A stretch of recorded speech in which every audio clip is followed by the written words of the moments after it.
She used to call me her shadow. Now she calls me that woman who babysits for a living.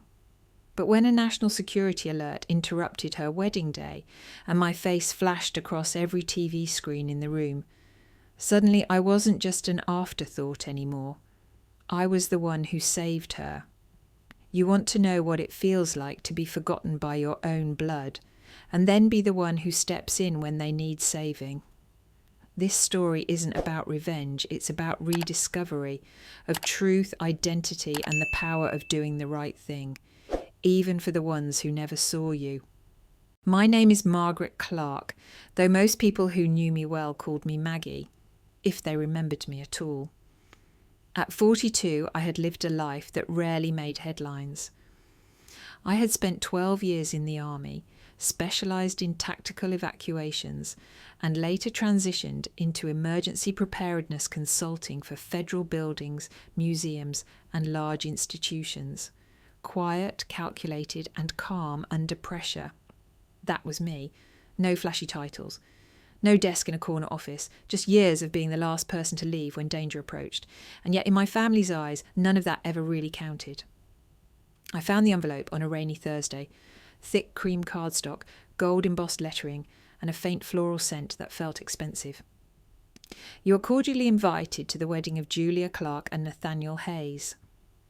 I stared at it like it was an artifact from a life I never got to belong to. Julia, my half-sister, though you'd never hear her use the word half. She was the golden girl, the carefully curated Instagram life wrapped in lace and laughter. Julia, who used to introduce me at parties as our family's version of a live-in nanny, or worse, the military aunt who babysits sometimes. That wasn't just her humour. That was her way of erasing me without technically lying. I placed the invitation on the kitchen counter, unopened for 3 days. It felt radioactive. I walked by it like it might explode. Somewhere inside, I knew attending that wedding meant opening 1,000 wounds I had carefully stitched closed. We hadn't spoken in over 3 years. The last time we were in the same room, our father, Richard Clark, introduced me to a business associate as Margaret, the one who does some kind of security thing, or childcare, I forget. I hadn't corrected him. What was the point? The part that stung the most wasn't the lack of recognition, it was the precision with which I had been removed. Like my existence had been deliberately edited out of the Clark family narrative, a redacted line in their polished biographies.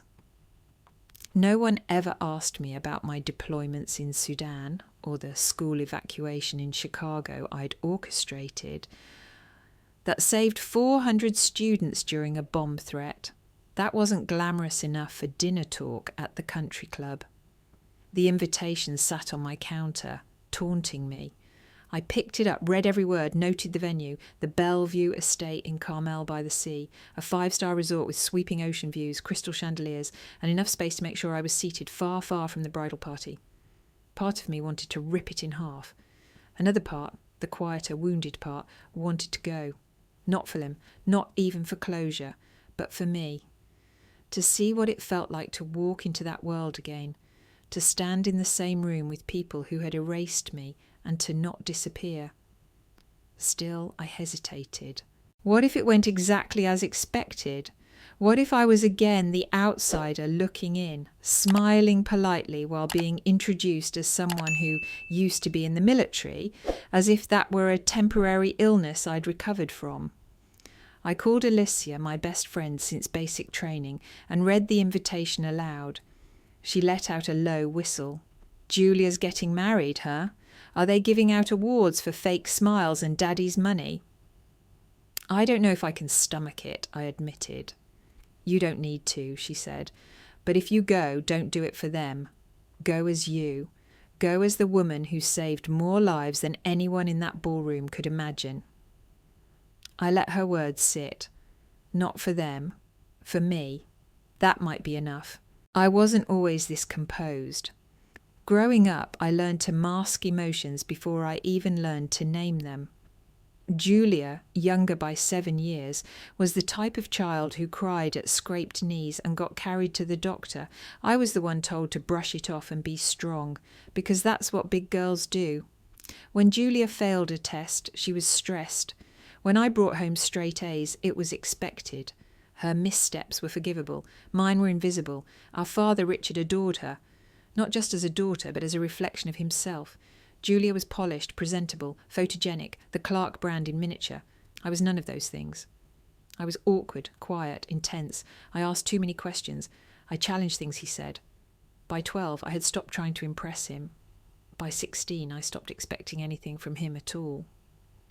When I joined the army, he told people I had taken a gap year.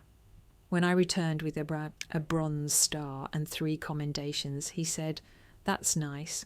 But when are you going to do something real?" The memories churned as I stood in front of the mirror days before the wedding, holding up dress after dress that didn't feel like me. Sequins, chiffon, blush tones, they all looked like I was playing a part in someone else's script. Alicia sat on my bed, scrolling through photos on her phone. "What about that navy jumpsuit you wore to the FEMA gala?" she asked. I shook my head. "Too formal." "What are you thinking?" I stared at my closet. "I'm thinking uniform." Alicia raised an eyebrow. "You're kidding." "No," I said, more to myself than to her. I spent years trying to be someone acceptable to them. They still managed to rewrite me as a glorified babysitter. Maybe this time I walk in as exactly who I am. And if they can't handle it, I'll be out in 15 minutes. She smiled, slow and proud. That's the Maggie I know. The uniform was understated, black tactical pants, a fitted blazer with the Meridian Protection Services crest subtly embroidered on the sleeve, and low-profile boots. I looked professional, composed, and unshakably me. I packed a backup dress in my carry-on just in case, but deep down I knew I wouldn't need it. Before leaving, I decided, against my better judgment, to reread the invitation one last time. That's when I saw it. Miss Margaret Clark, childcare assistant. I blinked. Childcare assistant, not consultant, not specialist, not even security, childcare. The heat flushed through my chest and climbed to my face like a rising tide. I reread it again and again, as if somehow the letters would realign into something more accurate. But no, it was printed there, clear as daylight. There it was. Proof once more that even in the curated beauty of Julia's big day, I was a misprint, an afterthought shoehorned into their world as gently as a typo. For a moment, I considered not going, tossing the whole trip, but instead I folded the invitation, placed it in the inner pocket of my blazer, and zipped my suitcase shut with steady hands. If this was how they wanted to frame me, so be it. But this time I would not be edited quietly out of the picture. The Bellevue estate looked like it had been plucked straight from a wedding magazine and dropped on the California coast. Ivory stone walls towered behind manicured gardens, fountains danced under sunlight, and white orchids trailed down the marble stairs in arrangements too delicate to touch. Valets in tuxedos moved with mechanical grace, opening doors, offering champagne, greeting guests by name. No one greeted me. I stepped out of the Uber in my tailored security blazer and watched heads turn, not out of recognition, but confusion. One of the coordinators, a young woman in an earpiece and clipboard, rushed over with concern. "Hi there, deliveries go around back," she said quickly, gesturing towards the service entrance. "I'm a guest," I replied, calm. She blinked. "Oh, name, please." "Margaret Clark." Her eyes flicked to the tablet. She scrolled, frowned. "Oh, right, you're..." She hesitated, clearly unsure how to categorize me. "Julia's friend?" "Sister," I said evenly. "Right, of course. I'll have someone show you to the guest check-in." It wasn't a big moment. Nothing dramatic. Just a slight flinch in her eyes. The one that said, "This doesn't fit the image I had in mind." But I followed the bellhop anyway, down a hallway that reeked of lilies and white wine, past soft laughter and clinking glasses, to the check-in table tucked beside the lobby fountain. No one there recognised me either. The woman checking names didn't look up as she handed me a welcome bag, with my name scribbled in cursive on a tag, Miss Margaret Clark, childcare assistant. A second slap, no correction from the clipboard girl, no glance of apology, just a perfunctory smile and a thin envelope with the room key and schedule. I stood there for a beat too long before turning away. The estate was large enough to get lost in, but I followed signs to the guest suites and found mine, furthest from the main building, tucked behind a row of palm trees. The bag held overpriced trinkets, sparkling water, chocolate almonds, and a note from Julia in pre-printed script. "We're so happy you could join us. Love, Jules and Nate." No personal message, no "see you soon." Just the same note they probably sent to their accountant and her yoga teacher. The mirror in the suite caught me off guard. I looked severe, but strong. Not someone who needed approval to exist in that space. I adjusted the blazer, brushed the invisible dust from the lapel, and left for the welcome dinner. It was held on a cliffside terrace with a sweeping view of the ocean.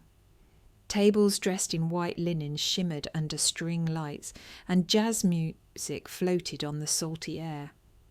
The guests glided from one group to another in soft pastels, teeth gleaming, cheeks tight with practiced smiles. No one approached me. Then I saw him. My father. Richard Clark hadn't changed much, still tall, impeccably dressed, his hair more silver than salt and pepper now, but his presence as immovable as ever. He stood with a group of men near the head table, glass in hand, laughing too loudly. When our eyes met, his smile faltered. He didn't walk over, didn't even wave. Instead, he nodded. Once, the kind of nod you give a stranger holding a door open for you, and turned away. I stood frozen for a moment, that old ache tightening across my chest. Then I made myself move, finding the seating chart. My name was at table 12, near the restrooms, far from family. Of course. I found the table, sat alone, until Julia arrived. She looked radiant, golden hair in soft waves, dress clinging in the exact way celebrity brides achieved in bridal magazines. She was flanked by her fiancé, Nathaniel, and two bridesmaids. Her eyes landed on me, and for the briefest second something unreadable flickered there. Then the smile. "Maggie, I'm so glad you made it." I stood as she approached. "Of course," I said, "wouldn't miss it." She leaned in for a quick hug, barely grazing my shoulder, then turned to Nate. "This is Margaret," she said sweetly. "My sister, well, half-sister technically. Different moms. No shared blood, really." My breath caught. She said it so casually, as if biology determined belonging, as if I hadn't once rocked her to sleep through a thunderstorm when she was 5, as if I hadn't taken a punch at 16 from a boy who made her cry in the school hallway. But all that history vanished in the glint of her diamonds. "Nice to meet you," Nate said, offering a polite smile. "You too," I managed. They moved on greeting others, and I stood there trying not to disappear. Dinner was a carefully orchestrated affair.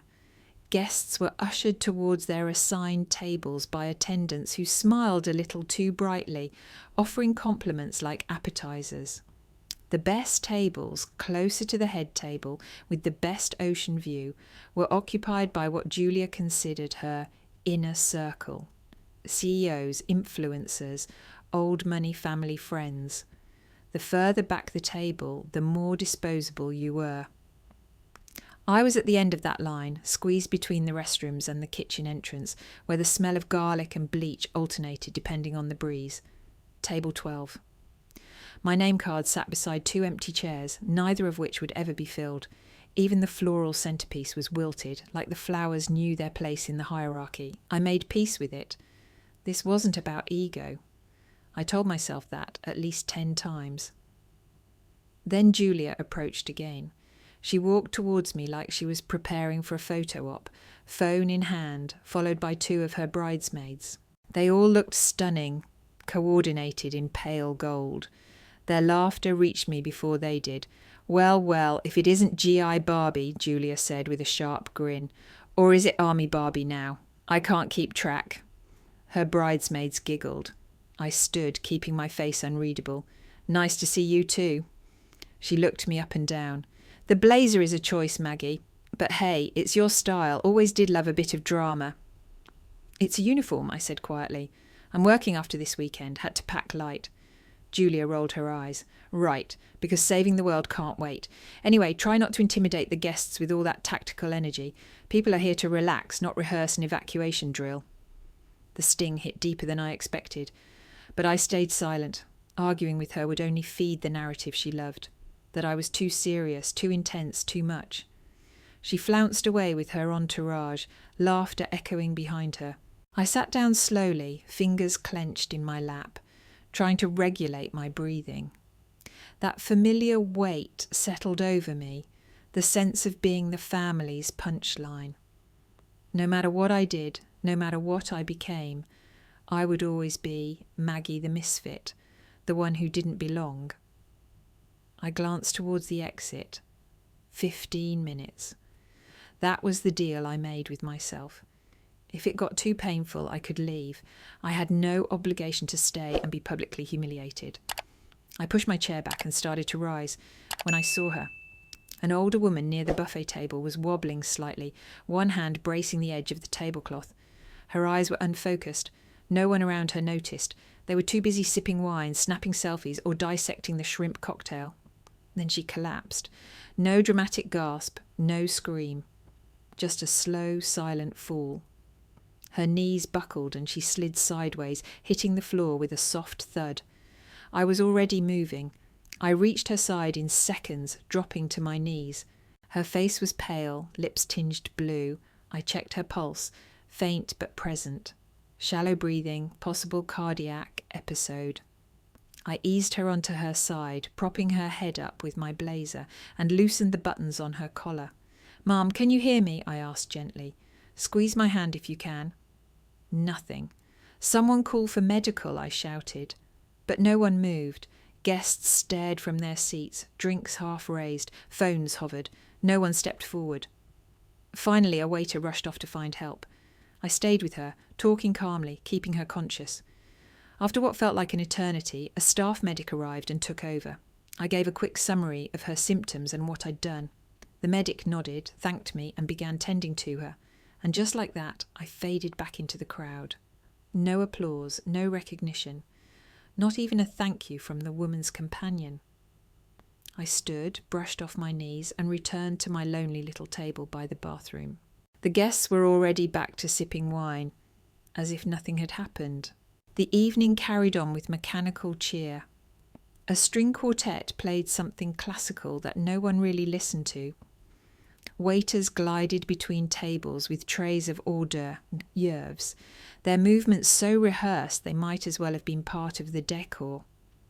Laughter floated under chandeliers, conversations buzzed with superficial charm, and yet something was off.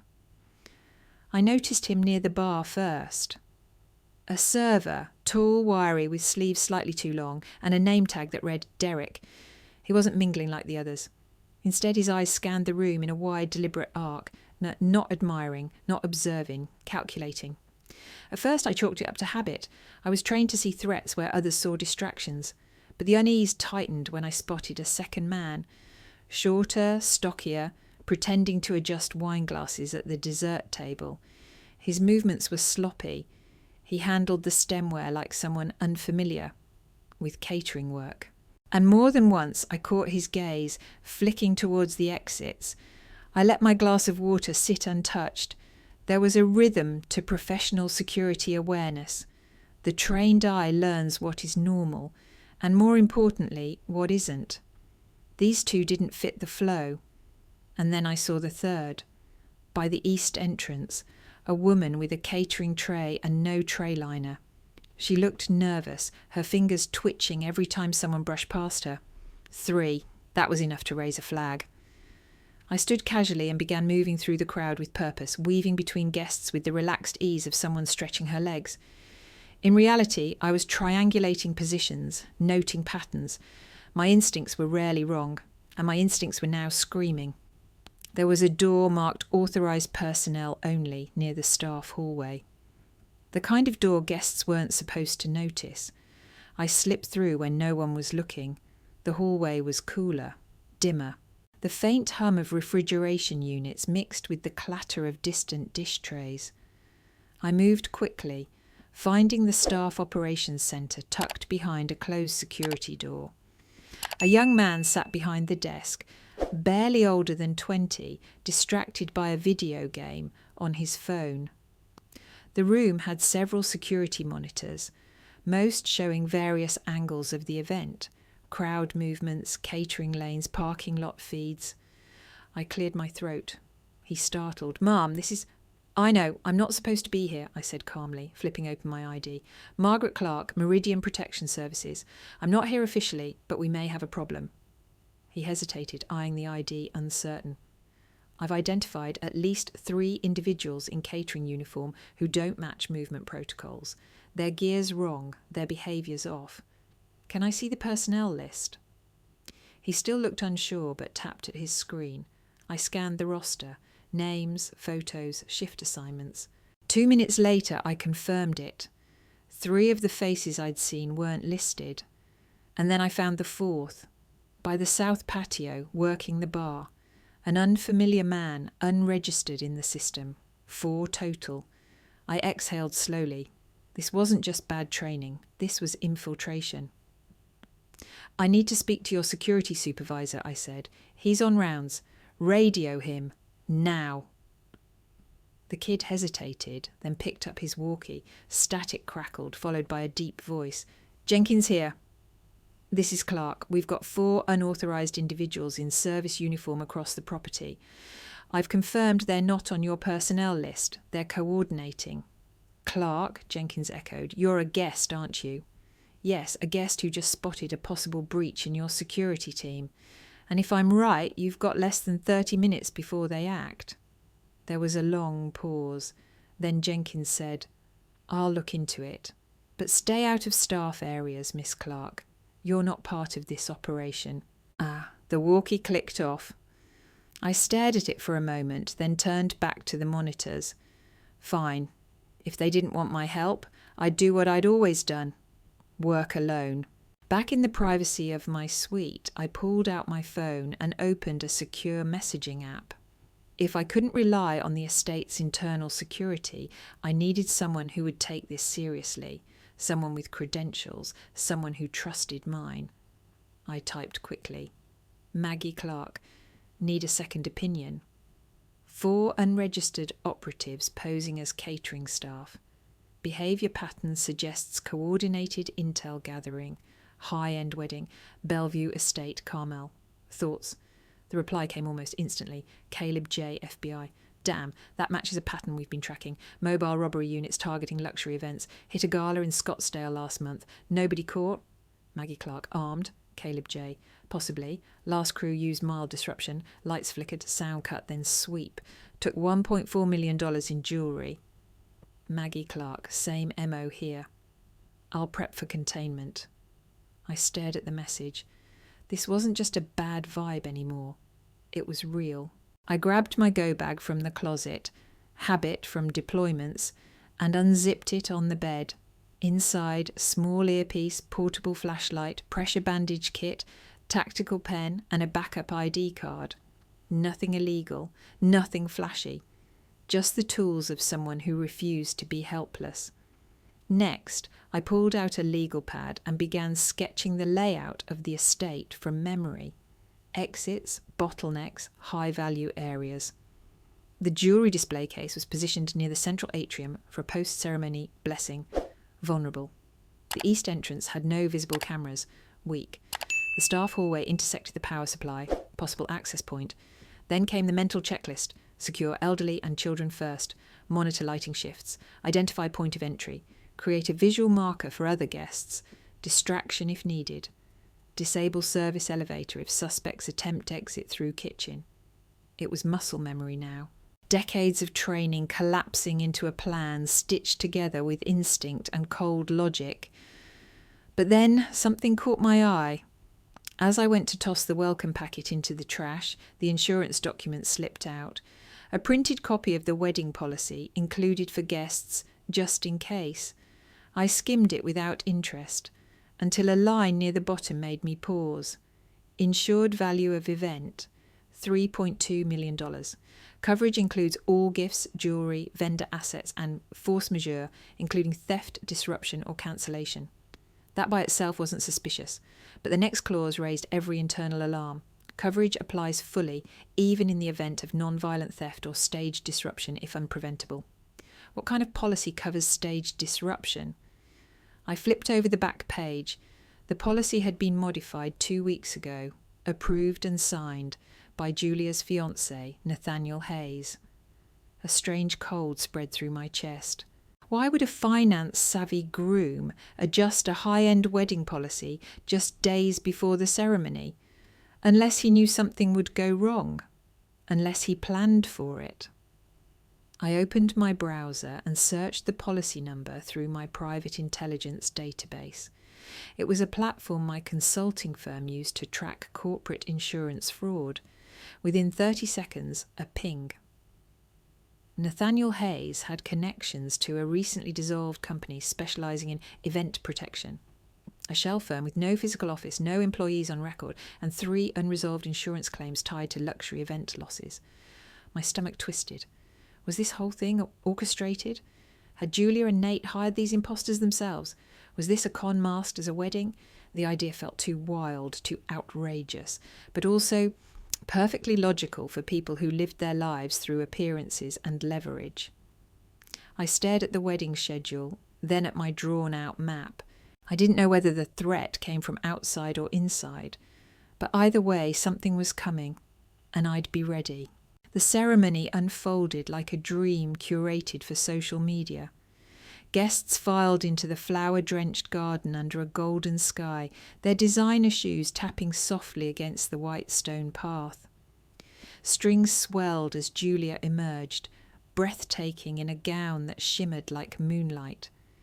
Every detail had been hand-picked for visual impact. The imported orchids, the candlelit arch, the string quartet that shifted seamlessly between Vivaldi and Coldplay. I stood near the rear, just behind a cluster of distant relatives, my eyes never leaving the perimeter. I scanned faces, checked servers, watched for formations. The 4 I'd clocked earlier were nowhere in sight. That was either good news or terrible. As Julia reached the altar and slipped her arm into Nathaniel's, I caught my father dabbing at his eyes, overwhelmed with pride. A man who'd once looked through me now wept for the daughter who'd made the cover of Modern Bride. Even now, that truth settled heavy. The officiant began his welcome. Vows followed, brief, saccharine, rehearsed, and then came the rings. That's when the lights flickered. At first it looked like a simple glitch. The string lights overhead dimmed and buzzed, then blinked back to full brightness. Some guests laughed nervously. A toddler clapped, mistaking it for effect. The officiant tried to continue. Then came the blackout. Everything cut, music, lights, microphones, followed by the sound no one was prepared for. A gunshot. Screams erupted before the echo faded. A chandelier swayed, glass trembling. Panic spread like wildfire. Guests surged towards the aisles, knocking over chairs, clutching their purses, their children. From opposite ends of the garden, 6 masked figures moved in fast formation. They carried weapons, compact, matte black, tactical, not amateurs, not kids. These were professionals. One fired into the air. Nobody move, stay where you are and keep your hands visible. A woman near the altar collapsed, fainting. A man shoved his way towards the gate, but was tackled instantly by one of the intruders. My hand moved to my blazer, not for a weapon, but for the discreet earpiece in my pocket. I slipped it in and tapped the side, activating the open police channel I'd been monitoring since Caleb's warning. Static. Then partial chatter. Local PD had been dispatched. ETA, 15 minutes. Too long. I ducked low, crouching behind a toppled chair, scanning for the nearest vulnerable group. That's when I spotted them. 5 children clustered near the stage, frozen in fear, eyes wide. A 6th clutched a stuffed animal, tears streaking down her cheeks. No one had reached them yet. The attackers were too busy shouting commands, collecting phones, ordering jewellery and valuables into canvas sacks. I moved. staying low, I crawled across the edge of the garden, using flip chairs and rose bushes for cover. My heart pounded, but my breath stayed measured, controlled, trained. Reaching the children, I whispered, "I'm here to help. Stay quiet. Hold hands. We're moving now." The oldest, maybe 9, nodded. Brave kid. I led them along the side hedge, then behind the catering tent, where I'd spotted a storage room earlier. The lock was flimsy. One kick and we were inside, dim, musty, but safe. "Stay here. Do not open this door for anyone unless it's me or a uniformed officer. Understand?" They nodded. Some were still crying. One boy asked, "Are we going to die?" "Not today," I said softly. "Not on my watch." I jammed a cleaning cart under the door handle for reinforcement, then stepped back into chaos. It had only been 4 minutes. 4 minutes into what would later be called the most brazen armed robbery of the year. And it was far from over. Back in the garden, the robbery was in full motion. Guests lay face down on the marble aisle, hands over their heads, rings and watches piling into black velvet bags as the intruders moved with ruthless efficiency. I stayed in the shadows, circling the perimeter, searching for leadership, the one giving silent commands, the one whose eyes moved more than his mouth. I found him near the altar. Tall, broad shoulders, his weapon not raised like the others, just casually cradled in one hand, observing, calculating, and then he looked straight at me. There was no hesitation in his voice. "Well, damn," he said. "Didn't expect you here," one of the other thieves turned sharply. "You know her?" "Yeah," the leader replied, smiling beneath his mask. "That's Margaret Clark, former UN Tactical Coordinator, if memory serves. Did some joint training in Jordan, right?" He took a step forward, gun now loosely aimed in my direction. She nearly broke my jaw during a disarmament exercise. I didn't flinch. "Should have tapped out faster." He chuckled, then tilted his head.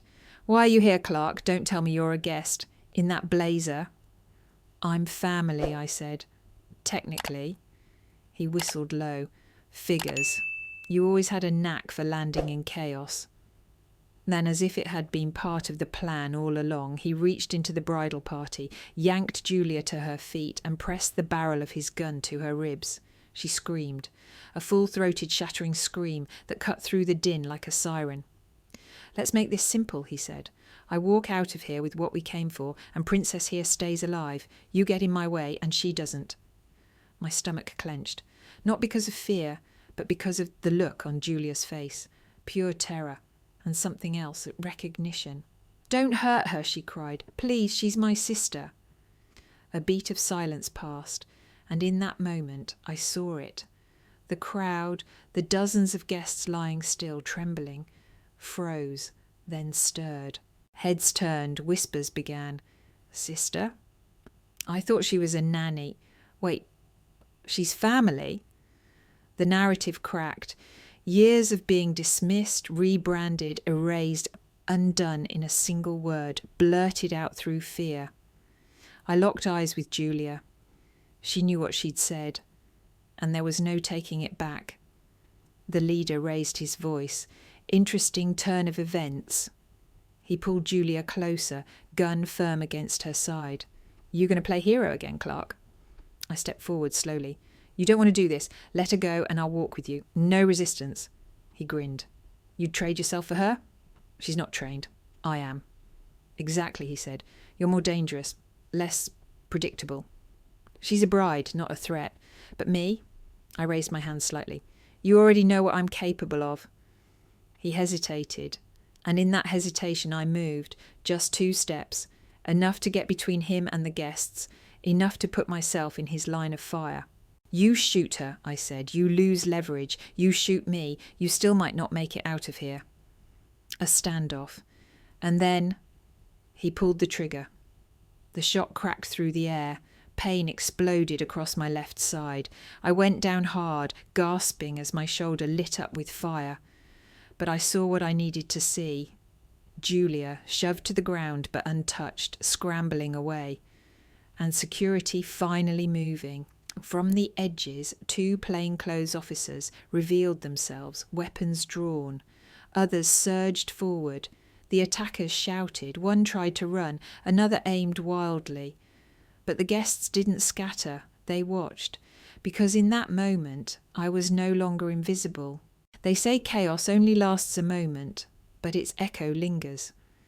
By the time the gunfire stopped and the police secured the suspects, I was sitting on the stone edge of the garden fountain, blood soaking the left shoulder of my uniform.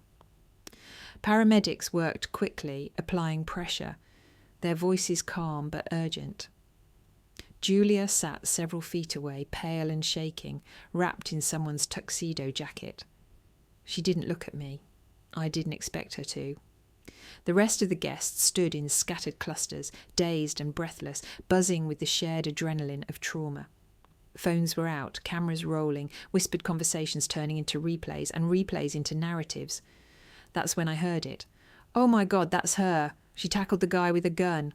No, she got shot saving the bride. She's like some military badass. You didn't see what she did." I didn't have the energy to correct them. An officer approached, notebook in hand. "Ma'am, we're getting everyone's statements, but we're going to need more detail from you later. Are you okay?" "I'm fine," I said hoarsely. "You're bleeding." "It's not fatal," he gave me a strange look. "You military?" I nodded. "Explains a lot. Honestly, you saved lives today." I looked away. They always said that after. As I sat there waiting to be taken to the on-site clinic, I heard the unmistakable voice of my father.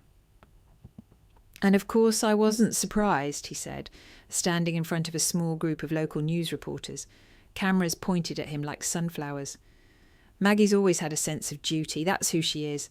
It's no shock she acted with courage. She's someone I've trusted since she was a child." My head turned.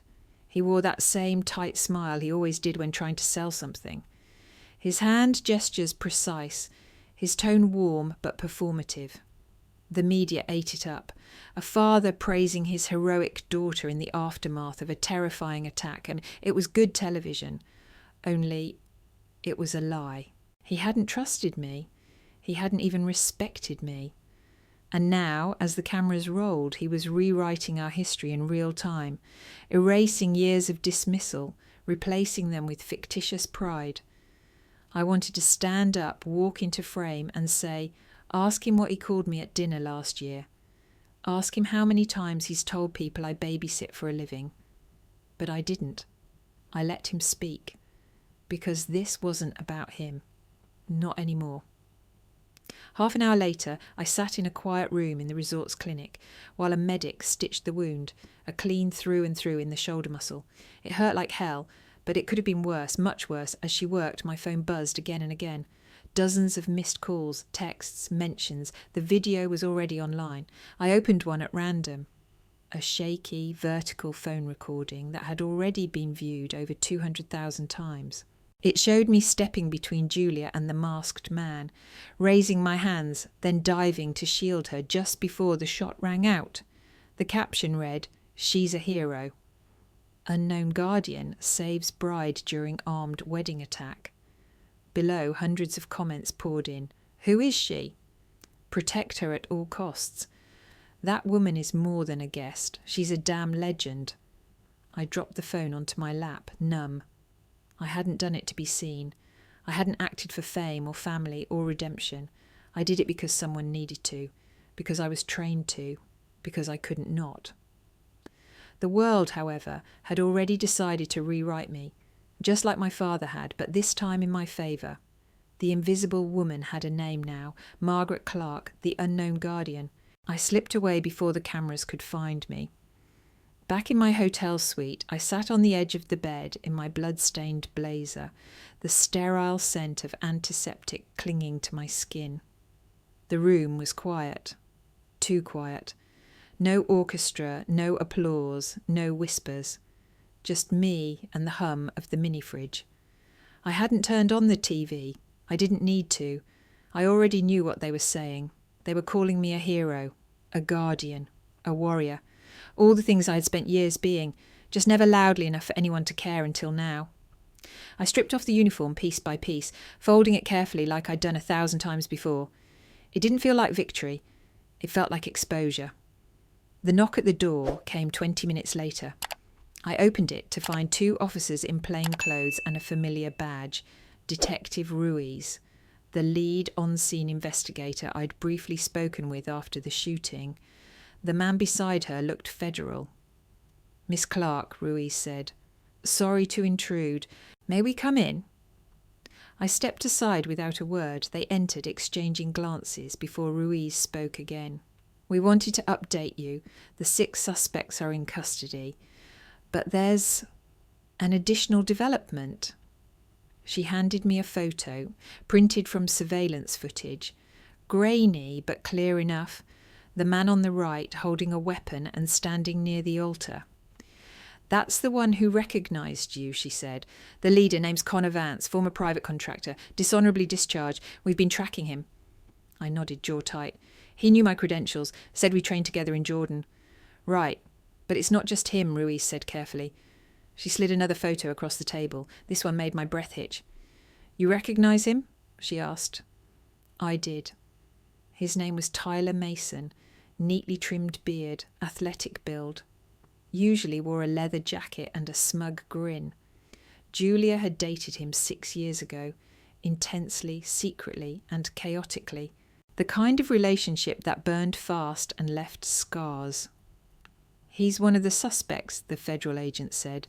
"Used a fake name to get through catering background checks. Disappeared for 3 years. Popped back up under Vance's crew. We believe he targeted this wedding specifically."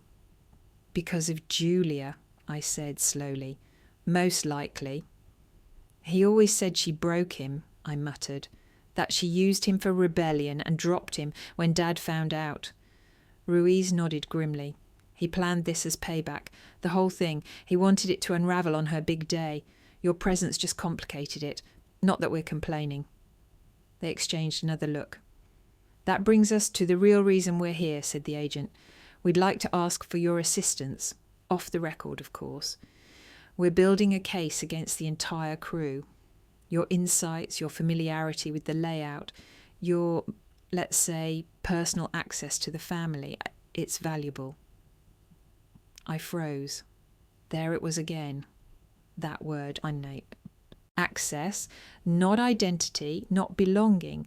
Access, not because I was a daughter or a sister, but because I'd been there, like a janitor with a spare key. "Let me guess," I said quietly. "You figured since no one in that family will admit I'm one of them, I'd be impartial enough to help." Ruiz hesitated. "It's not like that." "Isn't it?" The silence hung between us. I looked at the photo again. Julia in the background, smiling under floral arches, unaware she was being watched. Part of me wanted to say no, to let them piece it together without me, to walk away like they always had. Why should I lift another finger for a family that only knew my worth when cameras were rolling? But then I thought of the kids I'd led into the storeroom, the staff who'd panicked but survived. Julia, curled up on the ground after I was shot, whispering "I'm sorry" into her knees like a confession. I sighed. "I'll help," I said, "but on one condition." The agent raised an eyebrow. "Name it." "No interviews, no press. I do this as a professional, not your poster girl." Ruiz smiled faintly. "Understood." As they left, I finally turned on the TV. The screen lit up with my face. I turned the volume down to 0. The brunch was cancelled, the ballroom taped off, and the guests gone by morning. What remained of Julia's fairy tale wedding was a stack of witness statements, broken champagne flutes, and the dull ache in my shoulder. I hadn't planned to see him. But as I stepped out of the elevator and into the quiet lobby, my father was already there, waiting. He looked older somehow. Not just tired, dismantled. His usually perfect posture slumped, his cufflinks mismatched. For a man obsessed with image, it was a rare moment of unguarded honesty. "Maggie," he said softly. I didn't answer. He motioned towards the hotel lounge, and I followed him in silence. We sat in the corner overlooking the empty patio where guests had once sipped cocktails and compared diamond sizes. Now it was just wind and the sound of dishes clinking in a distant kitchen. He cleared his throat. I wanted to talk before you left. I figured. I saw the footage, he said, everything. The moment you stepped in front of her, the way you moved, like it was second nature. It is, I replied. He nodded, then paused. For a moment I thought he'd retreat, deflect, make a joke. Instead he exhaled long and slow. I need to be honest about something. I've always seen you as a disappointment. I blinked. No softening, no euphemisms, just the raw truth, dropped like a stone. I don't mean that to hurt you, he added quickly. I mean it because I owe you clarity. You didn't follow the path I set, the degrees, the law firms, the networking brunches. I built an image of what a clerk should be, and you didn't fit it, so I boxed you out. I stared at him, my jaw tight. You made me feel small, I said, my voice low but steady. You called me the quiet one, the tough one. You acted like I was a backup daughter, just there to fill space between your real priorities. You introduced me as a babysitter, a helper, a joke. He didn't look away. Every time you did that, I continued, you chipped at something I spent years building, and I let you, because I thought maybe if I stayed silent long enough, you'd finally see me. Emotion cracked through, but you never looked. He closed his eyes, face twisting. I know, he whispered, and I hated myself the moment I saw you step between her and that man. Not because of what you did, but because I realised I didn't deserve it. He looked up, eyes rimmed red. You risked your life for her, for all of us, and the only thing I could think about was how wrong I'd been. I swallowed hard. He wiped his face with the back of his hand. The moment I heard the gunshot and saw you drop, I thought I'd lost you. And for the first time in my life, I realised what that meant. His voice cracked again. It meant I would never get to tell you that I was proud, that I admired you, that everything I thought mattered, the career, the wealth, the connections, none of it could hold a candle to the courage you showed. I stared at him, unsure what to feel. Anger, relief, sadness, probably all of it. I don't need your pride, I said, but my voice betrayed me. I needed your respect. You have it, he said instantly. You've always deserved it. I just didn't have the backbone to admit I was wrong. We sat there, the silence thick with years of unspoken truths. Then quietly I asked, why now? He looked up. Because when you saved Julia, you saved me too, from living the rest of my life with my head in the sand. It may be too late to undo what I've done, but if there's any part of you that still believes in second chances, I'd like to try. The words hung in the air. I didn't answer right away, because forgiveness is not a light switch.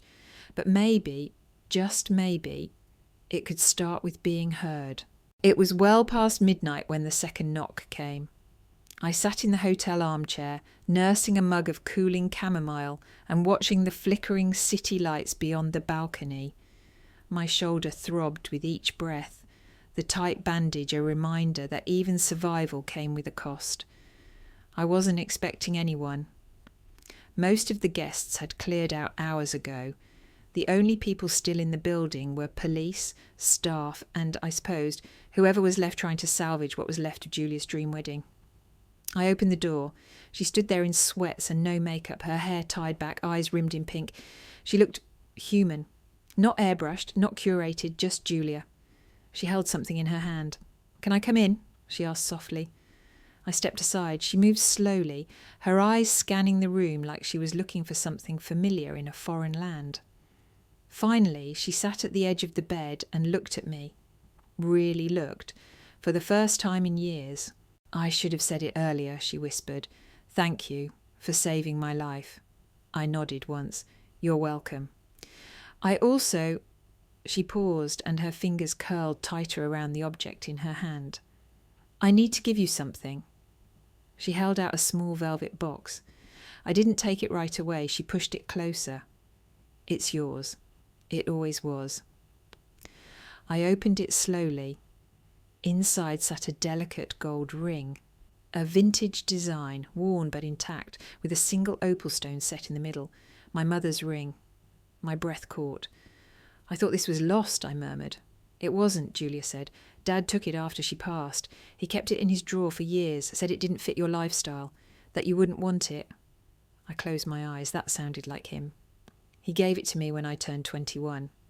Said it should stay in the family, and I was the more appropriate choice.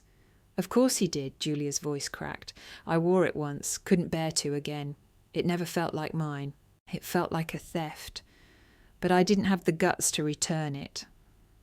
I looked at the ring again, the soft shimmer of the opal catching the light. My mother used to wear it every Sunday, her fingers always cold, always gentle. It had been the one thing I wanted after she died, a piece of her, a piece of us. I slipped it onto my finger. It still fit. Something inside me loosened, a knot uncoiled. Not because of the ring itself, but because of what it meant, recognition, restoration. I'm sorry, Julia said, for everything, the names, the way I made you feel small. I thought if I kept you in the background, I wouldn't have to compete with you. But I never realised. I wasn't competing. I was just afraid you'd remind everyone I wasn't brave. The confession startled me. I stared at her, stunned. I didn't know, I said quietly. She nodded. I know. I sat beside her, our shoulders not quite touching. The silence between us felt different now. Not avoidance, just space being filled, finally, with truth. And then without a word she leaned into me. I hesitated only a second before wrapping my good arm around her, pulling her close. She didn't sob. She didn't speak. She just held on, so did I. For the first time since we were girls, we existed in the same moment. Not as foils, not as shadows of each other, but as sisters. I didn't cry loudly, but I did cry. Not from pain, but from the soft, stunning ache of finally being seen. 3 weeks later, I stood beneath the soaring glass ceiling of the West Coast Civic Hall, the sunlight pouring in like judgment. Rows of people filled the chairs below. First responders, security professionals, federal agents, and their families. Behind me, a screen displayed rotating slides, photos from the wedding incident, news headlines, and clips of police statements praising the woman who had prevented tragedy through sheer will and unmatched skill. I wore a sleek black suit, no insignia, no logos, just me. At the front of the stage, a podium waited, but first it was Julia's turn. She stepped forward in a navy blue dress, hair swept back, eyes calm but moist. The crowd quieted as she adjusted the mic. There are moments in life when someone shatters your assumptions, she began. When they step out from the corner you place them in and show you they never belonged there to begin with. A hush swept the room. I grew up with a sister, she continued, but for too long I didn't treat her like one. I called her names, I ignored her accomplishments, I let others diminish her, and sometimes I joined in. She paused, swallowing emotion. But on one terrifying afternoon I saw the truth. I saw the woman who stepped in front of danger without a second thought.